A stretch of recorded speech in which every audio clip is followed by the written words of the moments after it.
What's up, ladies and gentlemen? Daily here from Steam First, and today I have a review for you for Dungeon Souls. Dungeon Souls looks like a classic RPG style game. However, it is a hack and slash updated game, and it is badass. Let me tell you about it.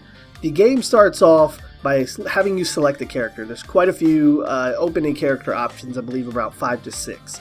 After you pick a character, you're thrown directly into the dungeon, and that's where the main hymn starts. It's really simple to pick up. It's just a couple buttons. Q and E handle your powers, left click and right click deploy such powers and your basic attacks, and basically you just progress through the game, dungeon after dungeon, upgrading yourself and leveling up. I believe there's some kind of slight backstory behind this, what's going on. I believe you're trying to redeem your soul or something like that. But the basic layout of the game is pretty easy. You go through and you kill shit. Now, there's quite a few different things for you to kill in the game. The enemies are varied. There's different types and different levels of different enemies. However, in this early alpha stage, there seems to be a lack of bosses. There only is about 4 bosses. And you can get through them pretty quick.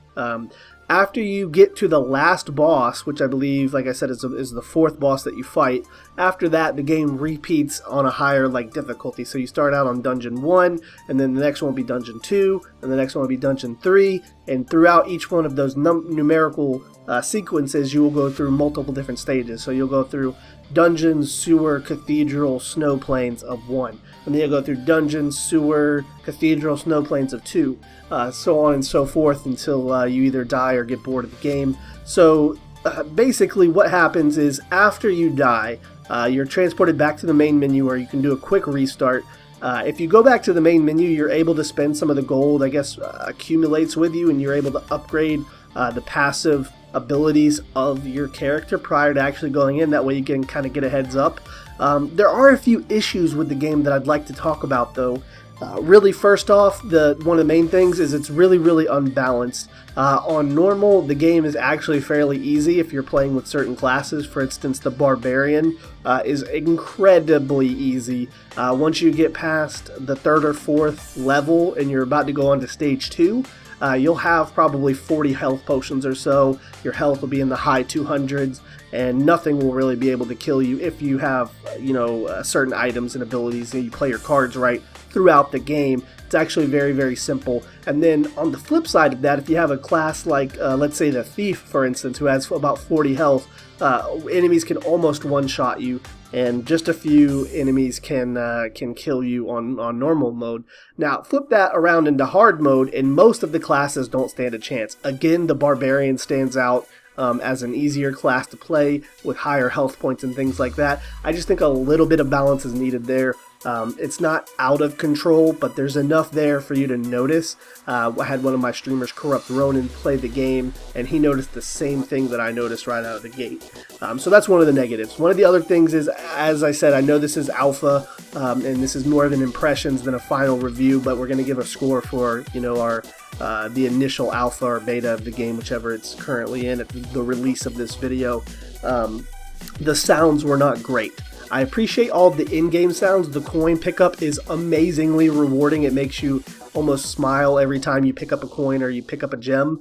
But some of the combat sounds and really the music is super repetitive. The music loops probably after about 60 to 120 seconds, and it's the only song in the game. My kind of fix to that is I just booted up Pandora and just played Pandora while I was playing the game. The game is so fun that the music really coincides in the background anyways. It really doesn't overtake the game. It's not too bad. In any case, moving on, some of the other cooler things is the items. There's a lot of cool and neat items, ones that have activated abilities which kind of stack and they'll hover around you, and then ones that passively upgrade your skills. There's a leveling system, and when you earn XP from killing monsters, you'll unlock bigger and better powers, and you will be able to upgrade the stats of your character as well, like defense, charisma, accuracy, speed, things like that, to boost how you play the game. Now, in addition to all of this stuff that I've just talked about, there's also unlockable heroes throughout the game. So when you play, you can find different items or complete different challenges to unlock other characters in the game. So last time I checked, there was a warrior, a barbarian, a thief, an archer, a cleric, Magician, and then 2 other ones that I had not unlocked, and I believe one of them is a Nightblade, which is a, what that you guys can get into that on your own time. But basically there's a character breakdown, and you got some melee characters, you got some ranged characters, and so on and so forth. So the game does have some balance in terms of what it offers. It's really just an overhaul is really what it needs, and that's what this alpha stage of the game is about. So with that said, is this game worth the price on Steam? I believe it's $9.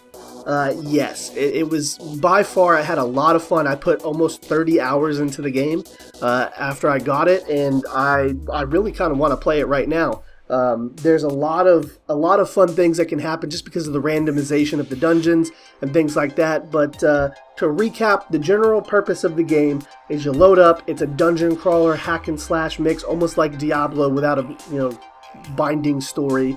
You go through these dungeons, you activate the portals, and you get to the next one. That's really the gist of it. You pick up items along the way to make yourself more powerful, and at the end of the level you've got a few minutes to a couple seconds before a demon called the Redeemer comes and tries to kill you, and he can kill you very quickly no matter how strong you are in the game. So with that said, let's talk about its future. It's got some updates planned. The developers or developer, it seems to be just be one person. If it's more than one person, I apologize, but I got the impression that it's just one guy. Apparently there's some updates coming out. I hope that you guys can get behind this game if it's something that you like, and I really hope that they continue the work for this game because it is very, very fun. This game is going to score a solid 4 out of 5 stars. It is an amazing start to what can be an amazing game if done correctly. With that, I would like to end this review. Thank you guys so much for watching Steam First, and I will see you guys on the next review.